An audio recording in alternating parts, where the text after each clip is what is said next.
Welcome to Pratap classes. दोस्तों, Pratap classes के YouTube channel पर आपका स्वागत है। तो आज है 19 मार्च 2022 और 19 मार्च 2022 के जितने भी इंडिया और वर्ल्ड के जो करंट अफेयर्स के क्वेश्चन बनते हैं तो आज उनका डिस्कशन करेंगे। पूरा वीडियो ध्यान से देखना और लास्ट में आपसे क्वेश्चन पूछूंगा जिसका जवाब आपको कमेंट बॉक्स में देना होगा। तो सभी विद्यार्थियों को good morning, Radhe Krishna.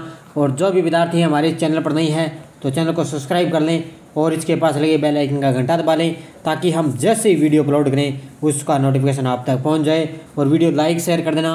PDF आपको इसकी टेलीग्राम पर प्रताप क्लासेस सर्च करके वहां से आप डाउनलोड कर सकते हो और इस वीडियो के डिस्क्रिप्शन में भी टेलीग्राम का लिंक है, वहां जाकर भी इसकी पीडीएफ आप डाउनलोड कर सकते हो।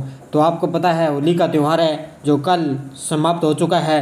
तो अब कल आपने बहुत होली खेली होगी, तो सभी विद्यार्थियों को होली की एक बार फिर से हार्दिक शुभकामनाएं।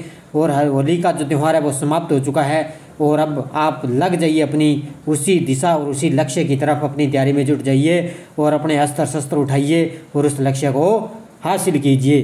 तो सभी विद्यार्थियों को गुड मॉर्निंग। आज हम स्टार्ट करते हैं। पहला क्वेश्चन बड़ा ही शानदार। हाल ही में एन बीरेन सिंह किस राज्य के मुख्यमंत्री बने हैं? एन बीरेन सिंह किस राज्य के मुख्यमंत्री बने हैं? तो ये बने हैं मणिपुर के। किस राज्य के बने हैं? तो अभी कुछ राज्यों में जो चुनाव चल रहे थे जैसे उत्तराखंड है, पंजाब है, यूपी है, गोवा है, मणिपुर है, तो ध्यान रखना इनका। एन बीरेन सिंह बने हैं मणिपुर के मुख्यमंत्री बन चुके हैं। देखो पूरी बातें। मणिपुर के 60 विधानसभा सीटों के लिए 2 चरणों में विधानसभा चुनाव हुए थे। कितने? 60 विधानसभा सीटों के लिए 2 चरणों में विधानसभा चुनाव संपन्न हुए। पहले चरण का मतदान 28 फरवरी को और दूसरे चरण का मतदान 5 मार्च को हुआ था। वर्तमान विधानसभा का कार्यकाल 19 मार्च 2022 को समाप्त हो रहा है और राज्य में अभी भाजपा गठबंधन की सरकार है, क्योंकि ये सब जो है भाजपा गठबंधन के हैं और सबसे ज़्यादा सीटें भाजपा की है। तो यहाँ के वर्तमान मुख्यमंत्री बन चुके हैं एन बीरेन सिंह। कौन बन चुके हैं? एन बीरेन सिंह हैं जो मणिपुर के वर्तमान में मुख्यमंत्री बन चुके हैं। अगला देखो। हाल ही में प्रमोद सावंत किस राज्य के मुख्यमंत्री बने हैं? प्रमोद सावंत, तो ये बने हैं, ध्यान रखना, गोवा राज्य के। किसके बने हैं? गोवा राज्य के मुख्यमंत्री बने हैं प्रमोद सावंत। और कल ही मैंने आपको बताया था पंजाब के मुख्यमंत्री कौन बने हैं? भगवत मान सिंह। तो देखो अब गोवा के मुख्यमंत्री के बारे में। गोवा की 40 विधानसभा सीट के लिए 14 फरवरी 2022 को मतदान हुआ था। 40 विधानसभा सीटों के लिए 14 फरवरी को मतदान हुआ। गोवा के पिछले विधानसभा चुनाव के बाद कांग्रेस सबसे बड़े दल के रूप में उभरी थी, लेकिन भारतीय जनता पार्टी कुछ स्थानीय दलों के साथ मिलकर सरकार बनाने में सफल रही थी। तो अब की बार जो भी चुनाव हुए थे उसमें सबसे ज़्यादा बीजेपी ने हाथ मारे हैं। तो बीजेपी के सबसे ज़्यादा वोट हासिल किए हैं बीजेपी ने और कांग्रेस का तो हाथ भी सफाया हो चुका है। गोवा में पूर्ण बहुमत से सरकार बनाने हेतु किसी भी पार्टी को 21 सीटों की ज़रूरत होती है। तो गोवा में पूर्ण बहुमत से क्या है, सरकार बनाने के लिए कि किसी भी पार्टी हो उसको 21 सीटों की ज़रूरत होती है। और बीजेपी के बन चुके हैं प्रमोद सावंत, गोवा के मुख्यमंत्री बन चुके हैं। तो इतनी बातें आपको याद रखनी है। अगला क्वेश्चन देखो। हाल में 2050 तक शुद्ध शून्य कार्बन उत्सर्जन करने वाला दक्षिणी एशियाई शहर कौन बना है? यानी कि 2050 तक शुद्ध शून्य कार्बन उत्सर्जन करने वाला दक्षिणी एशियाई शहर कौन सा बना है? तो ध्यान रखना, मुंबई। कौन सा बना है? मुंबई शहर बना है। देखो पूरी बातें। मुंबई महाराष्ट्र ने 2050 तक कार्बन उत्सर्जन को शून्य करने के लिए अपने विस्तृत ढांचे की घोषणा की और ऐसा लक्ष्य निर्धारित करने वाला दक्षिण एशिया का पहला शहर बन गया है। तो दक्षिण एशिया का यह पहला शहर बन चुका है मुंबई। मुंबई का लक्ष्य 2070 तक शुद्ध शून्य उत्सर्जन तक पहुंचने के भारत के लक्ष्य से 20 साल आगे है। और ये मुंबई का 2050 तक इसका टारगेट था, लेकिन मुंबई का लक्ष्य है 2070 तक, यानी कि भारत के लक्ष्य से 20 साल आगे है। अगला क्वेश्चन देखो। हाल ही में सूचीबद्ध कंपनियों के बोर्ड में महिलाओं के मामले में कौन सा देश शीर्ष पर है? तो सूचीबद्ध कंपनियों के बोर्ड में महिलाओं के मामले में देश शीर्ष पर रहा है बांग्लादेश। कौन सा रहा है? बांग्लादेश टॉप पे रहा है। देखो पूरी बातें। इंटरनेशनल फाइनेंस कॉरपोरेशन और ढाका स्टॉक एक्सचेंज द्वारा किए गए एक अध्ययन में कहा गया है कि सूचीबद्ध कंपनियों के बोर्ड में महिलाओं के मामले में बांग्लादेश दक्षिण एशिया में सबसे ऊपर आ चुका है। तो बोर्ड में महिलाओं के मामले में बांग्लादेश है जो दक्षिण एशिया में सबसे ऊपर आ चुका है। और वर्तमान में बांग्लादेश के राष्ट्रपति कौन है? अब्दुल हामिद। बांग्लादेश की मुद्रा क्या है? बांग्लादेशी टका। और वर्तमान में बांग्लादेश की प्रधानमंत्री कौन है? शेख हसीना। कौन है? शेख हसीना। अगला क्वेश्चन देखो, हाल ही में किस वैज्ञानिक को जीडी बिड़ला पुरस्कार के लिए नामित किया गया है? किस वैज्ञानिक को जीडी बिड़ला पुरस्कार के लिए नामित किया गया है? ये किया गया नारायण प्रधान को। किसको नामित किया गया है? नारायण प्रधान को।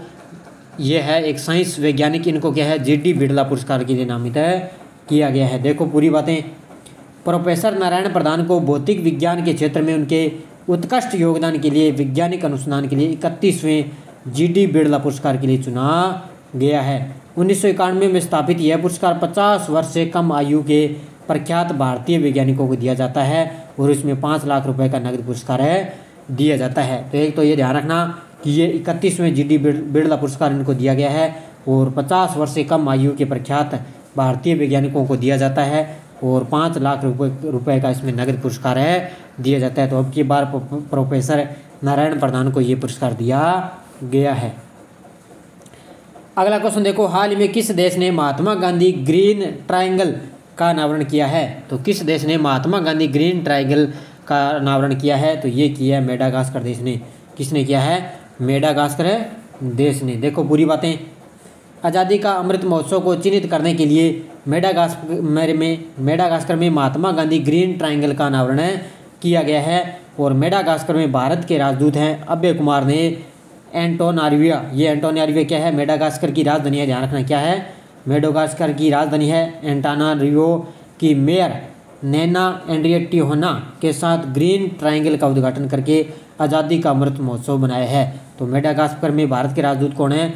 अभय कुमार है। और अभी मेडागास्कर में महात्मा गांधी ग्रीन ट्रायंगल का अनावरण किया गया है।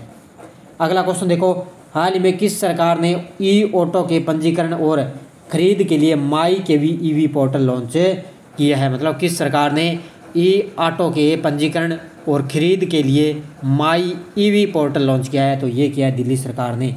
किसने किया है? दिल्ली सरकार ने। देखो दिल्ली सरकार ने दिल्ली में इलेक्ट्रॉनिक ऑटो की खरीद और पंजीकरण के लिए एक ऑनलाइन माई ईवी पोर्टल लॉन्च किया है और दिल्ली इलेक्ट्रॉनिक वाहन नीति के तहत ऋण पर ई ऑटो की खरीद पर 5% ब्याज दर सबवेंशन प्रदान किया जाएगा। तो अब इसकी शुरुआत किसने लॉन्च किया? ये दिल्ली सरकार ने एक ऑनलाइन माई ईवी पोर्टल लॉन्च किया गया है। अगला क्वेश्चन देखो, हाल ही में बाफ्टा पुरस्कार 2022 की घोषणा किस फिल्म को सर्वश्रेष्ठ पुरस्कार दिया गया है?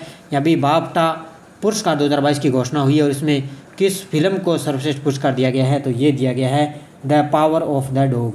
किसको दिया गया है? The power of the dog सर्वश्रेष्ठ पुरस्कार दिया गया है बाफ्टा पुरस्कार में। देखो पूरी बातें, ब्रिटिश अकादमी फिल्म पुरस्कारों का 75वां संस्करण, जिसे बाफ्टा पुरस्कारों के नाम से भी जाना जाता है, और ये लंदन के रॉयल एल्बर्ट हॉल में आयोजित किया गया था। कब? लंदन के रॉयल एल्बर्ट हॉल में आयोजित किया गया और इसका 75वां संस्करण था। और अभी सर्वश्रेष्ठ पुरस्कार किसको दिया गया? The power of the dog film को दिया गया है बाफ्टा पुरस्कारों में। अब पिछले वीडियो का क्वेश्चन देखो, हाल ही में जर्मन ओपन बैडमिंटन 2022 लक्ष्य सेन ने कौन सा पदक जीता है? तो ये जीता है रजत पदक। किसने जीता? ये लक्ष्य सेन ने जीता है, रजत पदक जीता है अब जर्मन ओपन बैडमिंटन टूर्नामेंट में। तो सभी विद्यार्थियों को बड़े ही शानदार जवाब दिए थे। तो भूपेंद्र मीणा जी हैं, मुकेश कुमार जी, हिंद कौड़ हैं, सरोज जी हैं। तो इन्होंने बड़े शानदार जवाब दिए हैं पूरे तथ्य के साथ, पूरी यस्टरडे रोज इनका बड़े शानदार जवाब दिए। तो इन सभी विद्यार्थियों को हार्दिक शुभकामनाएं। आप सभी विद्यार्थी, कल मैंने क्वेश्चन एक पूछा था अभी राजस्थान जीके की मैं क्लास स्टार्ट करने जा रहा हूं, तो उसका टाइम क्या रखें? अब कई विद्यार्थी बता रहे हैं कि सर 5 बजे रख दो, कई बता रहे हैं सर 4 बजे शाम को, कई बता रहे हैं सर शाम को 6 बजे, कोई बता रहे हैं शाम को 7 बजे। ऐसे थोड़ी होता, कोई एक टाइम फिक्स करके मुझे बताओ किस टाइम को आपको क्या टाइम रखना है। अब देखो कल के लिए, हाल ही में भारत का पहला वर्ल्ड पीस सेंटर किस शहर में स्थापित हुआ है? तो भारत का पहला वर्ल्ड पीस सेंटर किस शहर में स्थापित हुआ है? तो गुरुग्राम, गाजियाबाद, कानपुर, अहमदाबाद। इसका जवाब आपको कमेंट बॉक्स में देना है। अब देखो हमारी यस्टरडे डोज क्या थी? संविधान के किस अनुच्छेद में धन विधेयक की परिभाषा दी गई है? तो अनुच्छेद 110 में। ध्यान रखना, अनुच्छेद 110 में धन विधेयक की परिभाषा दी गई है। 42वें संशोधन द्वारा संविधान के किस अनुच्छेद में मौलिक कर्तव्यों को जोड़ा गया है? तो अनुच्छेद 51A में। किसमें मौलिक कर्तव्यों को जोड़ा गया? अनुच्छेद 51A में। और 74वें संविधान संशोधन अधिनियम द्वारा भारतीय संविधान को कौन सी अनुसूची जोड़ी गई है? तो 12वीं अनुसूची। 74वें संविधान संशोधन अधिनियम द्वारा संविधान में 12वीं अनुसूची जोड़ी गई है। संविधान के किस भाग में नागरिकता का उल्लेख है? तो भाग 2 में नागरिकता का उल्लेख है। भारतीय संविधान की 10वीं अनुसूची है जो दल बदल कानून से संबंधित है। तो इन पांचों के जवाब बड़े ही शानदार जवाब दिए और एक दो विद्यार्थियों बड़े पूरे तथ्य के साथ पूरी डिटेल के साथ जवाब देते हैं। उन सभी विद्यार्थियों को हार्दिक शुभकामनाएं, बेस्ट ऑफ लक। अब देखो हमारी नेक्स्ट डोज क्या है। आंध्र प्रदेश एक भाषाई राज्य के रूप में गठित कब किया गया था? इसका सन बताना है आपको कि आंध्र प्रदेश एक भाषाई राज्य के रूप में गठित कब हुआ। सिक्किम भारत का 22वां राज्य किस संविधान संशोधन द्वारा बना था? वो बताना भी कौन सा संविधान संशोधन के तहत ये बना। सिक्किम भारत का 22वां राज्य है। डॉक्टर अंबेडकर के अनुसार कौन सा अनुच्छेद भारतीय संविधान का सबसे महत्वपूर्ण अनुच्छेद है? किस अनुच्छेद में संघ की राजभाषा हिंदी और लिपि देवनागरी होगी? और संविधान के 312 किससे संबंधित है? इन पांचों के जवाब आपको कमेंट बॉक्स में देने हैं और जाते जाते वीडियो को लाइक शेयर कर देना। और पीडीएफ आपको इसी शाम तक टेलीग्राम पर उपलब्ध हो जाती है। और कल शाम आपको 8 बजे टॉप 35 क्वेश्चनों का बी पार्ट राजस्थान पुलिस के लिए मिल चुका है, तो उसको आप अच्छी तरह से देखें और लगातार चैनल के साथ बने रहिए। सुबह मेरी डेली 7 बजे इंडिया करंट की लाइव क्लास आपको मिलती है, तो चैनल के साथ आप बने रहिए। और कल है संडे के दिन आपको मिलेगा वीकली टेस्ट, तो सभी विद्यार्थी कल सुबह 7 बजे वीकली टेस्ट के रूप में तैयार रहे। तो धन्यवाद दोस्तों, जय हिंद, जय भारत, राधे कृष्णा।